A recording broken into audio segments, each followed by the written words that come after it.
에베소서는 우리에게 예수님 안에서 누리는 영적 축복에 대하여 말씀해주고 있습니다. 사도 바울은 에베소 교회 성도들을 향하여 예수님 안에서 그들이 얻게 되는 영적 부요함에 대하여 알려주기를 원했습니다. 우리가 예수 믿고 거듭나게 되는 순간 영적으로 부요한 자로 태어나게 되는 것입니다. 즉 하나님의 상속자로 태어나 하늘에 속한 영원한 것을 소유하게 되는 것입니다. 이것을 사도 바울은 에베소 교회와 우리에게 알리고자 하는 것입니다. 하나님은 우리를 창세전에 택하사 하나님의 아들들이 되도록 예정했다고 했습니다. 그리고 우리를 죄 가운데서 건지기 위해 아들의 피값으로 십자가 죽음을 지불하고 우리의 모든 죄를 용서했습니다. 그리고 우리의 구원을 보증하기 위하여 성령으로 인쳐서 하늘나라 기업의 보증이 되게 하셨습니다. 그러므로 우리 안에 거하시는 성령님은 우리가 하나님의 자녀인 것을 증거하고 천국에 있는 기업에 대한 보증이 되시는 것입니다. 다시 말해 우리가 하나님의 자녀가 되었기에 우리는 예수님과 함께하는 상속자로서 하늘에 속한 기업을 얻게 되었다는 것입니다. 이것은 놀라운 사실이고 놀라운 은혜가 아닐 수 없습니다. 그리고 사도 바울은 에베소 교회를 향해 기도하면서 특별히 감사한 것을 말하고 있습니다. 바울이 에베소 교회를 향해 감사했던 것은 그들의 믿음과 사랑 때문이었습니다. 본문 15, 16절에 이로 말미암아 주 예수 안에서 너희 믿음과 모든 성도를 향한 사랑을 나도 듣고 내가 기도할 때에 기억하며 너희로 말미암아 감사하기를 그치지 아니하고 했습니다. 여기서 사도 바울은 에베소 교회 성도들의 믿음으로 인하여 감사한다고 했습니다. 믿음은 두 가지로 구분할 수 있습니다. 하나는 구원하는 믿음입니다. 이는 복음을 듣고 예수 그리스도를 구주로 믿고 마음에 영접하여 구원을 얻는 믿음입니다. 모든 그리스도인들에게 공통적으로 있는 믿음은 바로 구원을 받는 믿음입니다. 다른 하나는 삶에서의 믿음입니다. 이것은 하나님의 말씀을 신뢰하며 순종하며 살아가는 믿음입니다. 로마서 1장 17절에 기록된 바 오직 나의 의인은 믿음으로 말미암아 살리라 했습니다. 또한 믿음의 사람은 서로를 향해 사랑으로 살아갑니다. 하나님의 사람은 성도를 향한 사랑이 열매로 나타난다는 것입니다. 그러므로 우리가 믿음의 사람이라면 우리에게 나타나야 할 덕목은 바로 믿음과 사랑입니다. 사도 바울은 복음으로 낳은 영적인 자녀들인 에베소 교회 성도들이 믿음과 사랑 안에서 성장하는 모습을 보며 하나님께 감사를 드리고 있습니다. 그리고 그들의 영적인 필요를 위해서 다음과 같이 간절히 기도했습니다. 사도 바울은 에베소 교회의 성도들이 하나님을 더욱 깊이 알아가기를 기도했습니다. 그래서 본문 17절에 우리 주 예수 그리스도의 하나님 영광의 아버지께서 지혜와 계시의 영을 너희에게 주사 하나님을 알게 하시고 했습니다. 바울은 하나님께 에베소 교회 성도들에게 지혜와 계시의 영을 주시기를 간절히 기도했습니다. 지혜와 계시의 영이란 다른 말로 하면 영적인 분별력을 갖는 것을 말합니다. 지혜의 근본은 하나님을 경외하는 것입니다. 지혜의 영이란 범사에 하나님을 경외하는 믿음으로 살아가는 것을 의미합니다. 하나님을 경외하는 자는 하나님의 뜻을 자신의 의지보다 귀하게 여기며 살아갑니다. 지혜로운 영을 가진 자는 다니엘과 같이 뜻을 정하여 하나님께 순종하는 자입니다. 다니엘은 바벨론의 포로 생활을 하면서도 왕이 주는 음식을 거부하고 하나님의 뜻에 순종하기로 결단했습니다. 그 믿음은 우상에게 더럽혀진 음식이나 율법에 의하여 부정한 음식을 거절함으로 자신을 순결하게 지키는 믿음이었습니다. 또 계시의 영이란 하나님의 뜻을 분별하는 영적인 안목을 의미합니다. 계시에는 두 가지가 있습니다. 하나는 일반 계시로서 하나님께서 자연을 통해서 자신을 보여주시는 것입니다. 또 하나는 특별 계시로 하나님의 말씀인 성경을 통해서 그분의 뜻을 알게 하시는 것입니다. 그러므로 우리가 지혜와 계시의 영을 얻게 되는 비결은 하나님 말씀을 통해 영적인 눈이 밝아지는 것입니다. 그런데 우리의 영적인 눈이 밝아지게 하시는 분은 성령님이십니다. 성령께서 우리 안에 계셔서 하나님의 말씀을 깨닫게 하시면 우리가 하나님을 더욱 깊이 알아가게 되는 것입니다. 고린도전서 2장 12절에 우리가 세상의 영을 받지 아니하고 오직 하나님으로부터 온 영을 받았으니 이는 우리로 하여금 하나님께서 우리에게 은혜로 주신 것들을 알게 하려 하심이라 했습니다. 성령은 하나님의 깊은 것을 아시기에 우리가 세상에서 알지 못하는 하나님의 뜻을 알게 하시는 것입니다. 로마서 1장에서 하나님을 믿지 않는 자들은 생각이 허망하여져서 미련한 마음이 어두워져 있다고 했습니다.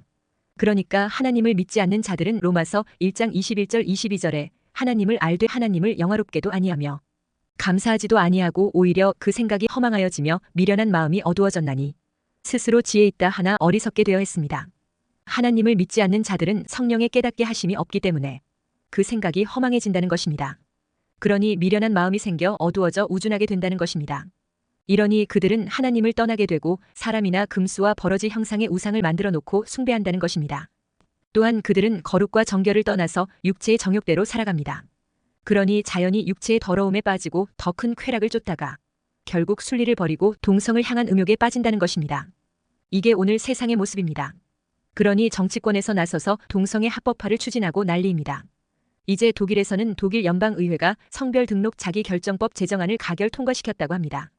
독일은 올 11월부터 만 14세 이상이면 독일 시민인 경우에 누구든지 자기 성별을 스스로 골라서 정할 수가 있다는 것입니다. 네 가지인데 남성, 여성, 다양, 무기재. 이 중에서 한 가지를 골라서 정할 수 있도록 법제화되었다는 것입니다. 법원의 허가 절차 없이 신고만 하면 된다고 합니다. 레위기 20장 13절에 누구든지 여인과 동침하듯 남자와 동침하면 둘 다 가증한 일을 행함인즉 반드시 죽일지니 자기의 피가 자기에게로 돌아가리라 했습니다. 신약 성경에서도 이 같은 일을 부끄러운 일이라고 말하고 있습니다.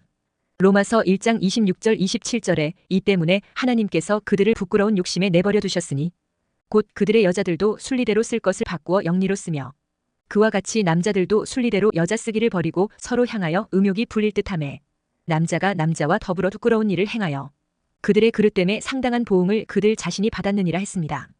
동성애는 5,000년 전에도 있었고 2,000년 전에도 있었고 오늘날에도 있습니다. 그렇기에 성경은 그것을 기록하고 있는 것입니다. 그런데 하나님은 하나님을 믿는 자라면 동성애를 해서는 안 된다고 말씀하고 있습니다. 하나님을 믿지 않는 사람들이 동성애를 하는 것은 본인의 선택인 것입니다. 그런데 신앙 양심으로 동성애를 하지 않고 그것을 찬성하지 않겠다고 말하는 것을 놓고 그것을 죄로 간주하고 제재를 가하겠다는 것은 인간 기본권인 신앙의 자유와 양심의 자유에 반하는 전체주의적이고 독재적인 발상입니다. 대한민국은 자유민주주의 국가입니다. 개인의 자유를 소중히 여기는 자유민주주의 국가입니다. 그런데 이런 나라가 어떻게 전체주의 독재 흐름으로 가는 법을 만들겠다는 것인지, 그런데 정신 나간 정치인들은 그런 것을 받아들이고 추진하려 하고 있습니다. 더 얼빠진 것은 일부 교회 목사 장로 집사들이 그런 정치인을 뽑아 국회로 보내어 그런 법제화를 앞당기려고 하고 있다는 것입니다. 이런 일에 가담하는 자는 그들의 그릇됨에 상당한 보응을 그들 자신이 받을 것이라는 말씀을 두려워해야 합니다. 첫째, 사도 바울은 에베소 교회의 성도가 부르심의 소망에 대해 알기를 원했습니다. 오늘 본문 18절에 너희 마음의 눈을 밝히사 그의 부르심의 소망이 무엇이며 성도 안에서 그 기업의 영광의 풍성함이 무엇이며 했습니다. 하나님께서는 우리의 마음 눈인 영적인 눈이 밝아져 부르심의 소망이 무엇인지를 알기 원하십니다. 하나님이 우리를 부르셨다는 것은 세상에서 방황하는 우리를 부르셔서 예수를 믿는 믿음으로 구원하신 것을 의미합니다. 하나님께서는 창세전에 그리스도 안에서 우리를 택하셔서 거룩한 하나님의 아들들이 되게 하셨습니다. 하나님이 우리를 부르신 것은 우리에게는 영광스러운 소망이 되었습니다. 하나님이 우리에게 주시는 부르심의 소망은 무엇인가요? 하나님께서 아브라함을 부르신 목적은 아브라함에게 복을 주시기 위함이었습니다. 하나님의 부르심을 받은 아브라함은 열방의 아버지로서 믿음의 조상이 되었습니다. 그리고 그는 하나님께로부터 가나안 땅과 하늘의 별과 같은 후손들, 그리고 메시아가 그의 후손을 통해서 나오는 약속을 받았습니다. 하나님이 아브라함에게 주신 약속은 그 후손을 통해서 성취했습니다.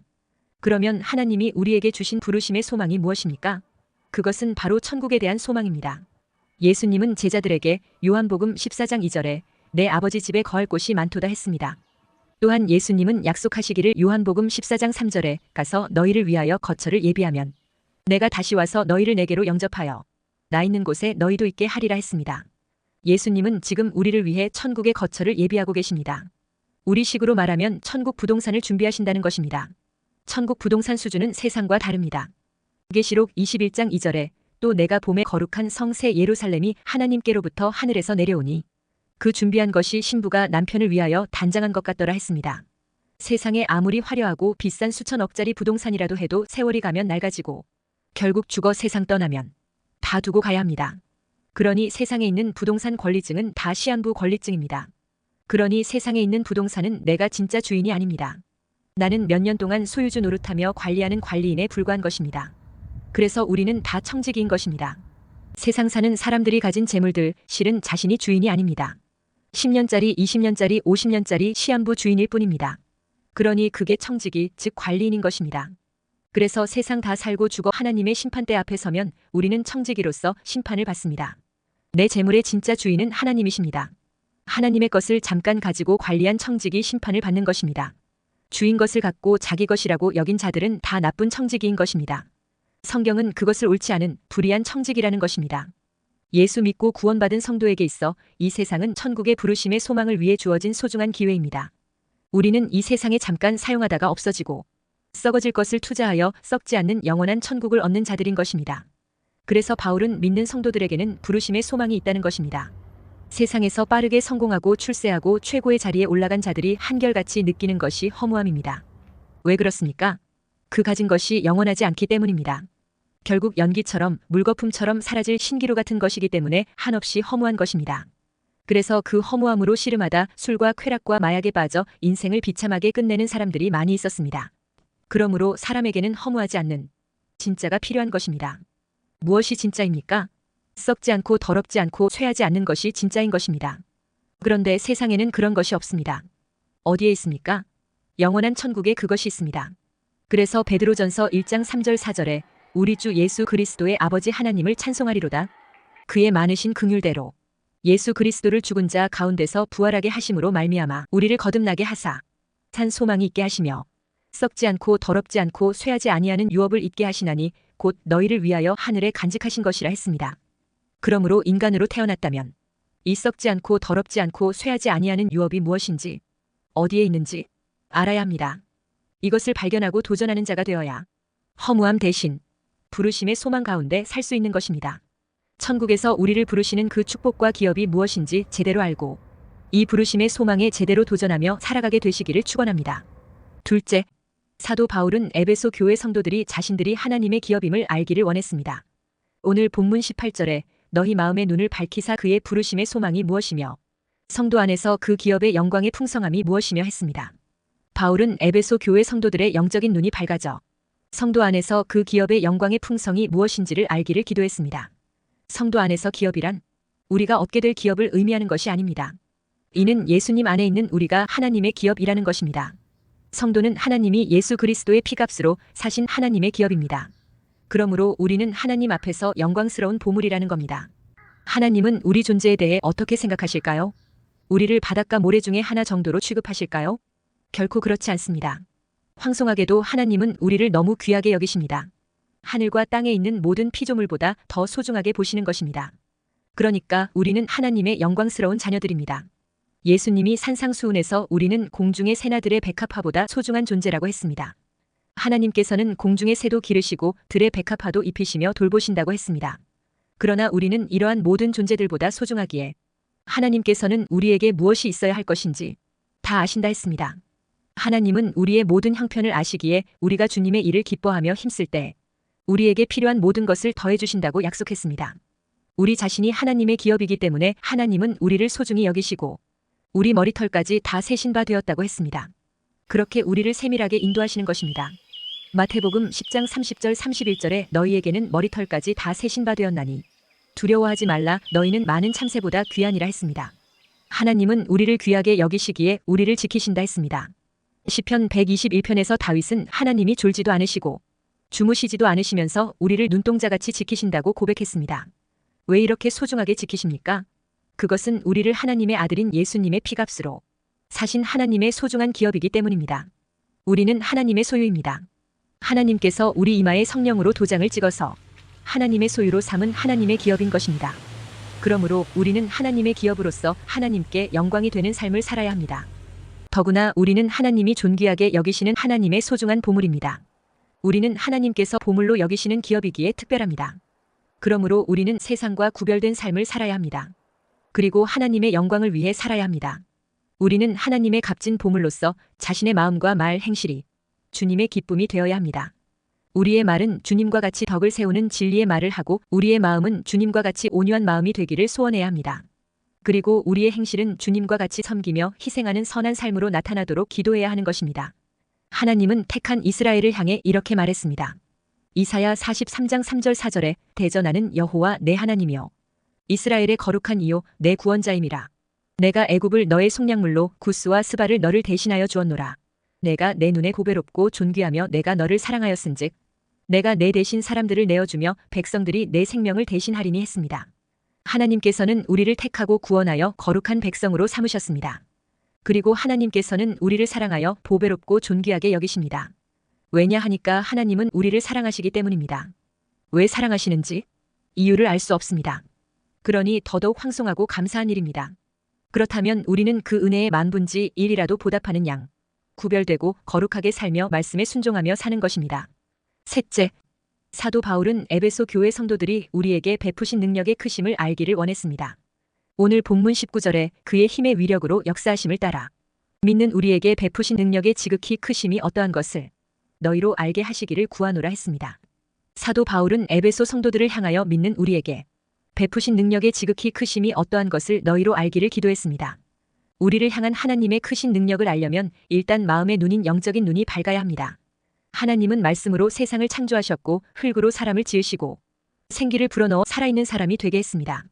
또 하나님의 능력은 남자와 여자로 구분하여 만드시고 온 세상에 생육 번성하게 했습니다. 다른 짐승과 생명체도 하나님은 그렇게 창조하신 후 그 생태계 속에서 번성하게 되는 기묘한 역사를 이루셨습니다. 이 능력에 하나님은 택한 자기 백성들에게 특별한 능력을 나타내었습니다. 아브라함에게는 100세가 되었을 때에 아들 이삭이 태어나게 했습니다. 또한 애굽에서 종노릇 하던 자기 백성을 10가지 재앙으로 애굽을 심판했습니다. 그리고 하나님은 홍해를 갈라 이스라엘 자손들이 바다를 육지같이 건너게 했습니다. 광야에서는 구름 기둥 불 기둥으로 인도하시고 만나와 메추라기로 먹였습니다.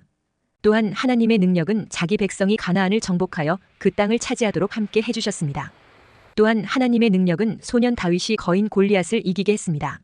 신약에 나타난 하나님의 능력은 메시아이신 예수 그리스도의 능력입니다. 성육신하시고 십자가에 죽으시고 사흘 만에 부활하신 것입니다. 그리고 예수님의 능력은 사도들을 통하여 계속 나타났습니다. 베드로는 예수 이름으로 성전 문에서 구걸하던 안진뱅이를 일으켰습니다. 그리고 욥바에 있던 도르가 라는 제자가 선행을 하다 죽었는데 베드로가 그녀를 위해 예수 이름으로 기도하자 다시 살아나게 되었습니다. 또한 하나님의 능력은 예수 이름으로 나타났는데 사도 바울을 통해서도 많은 역사가 일어났습니다. 그리고 오늘날 우리들을 통해서도 하나님의 능력으로 예수 이름으로 나타나고 있습니다. 그런데 가장 큰 하나님의 능력은 예수님이 죽은 자 가운데서 다시 살아나시고 하늘에 올라가 하나님의 오른편에 앉으신 것입니다. 에베소서 1장 20절에 그의 능력이 그리스도 안에서 역사하사 죽은 자들 가운데서 다시 살리시고 하늘에서 자기의 오른편에 앉히사 했습니다. 육신을 입은 예수님을 죽은 자 가운데서 다시 살리시고 하나님의 보좌 우편에 앉게 하신 하나님의 능력은 우리도 죽은 자 가운데서 살리시고 새로운 부활의 몸을 입히실 것입니다. 그리고 우리를 영원한 하나님 나라인 천국에서 하나님과 함께 영생 복락을 누리게 할 것입니다. 그러니 이것이 최고의 하나님의 능력인 것입니다. 하나님의 능력으로 병자를 고치고 죽은 자를 살리고 문제를 해결하고 물질 축복을 받고 이런 것들은 다 잠깐의 임시적인 것들입니다. 그러나 부활과 천국에서의 영생은 영원한 하나님의 능력입니다. 그런데 하나님은 당신을 간절히 사모하고 구하며 찾는 자에게 그 능력을 베풀어 주신다고 했습니다.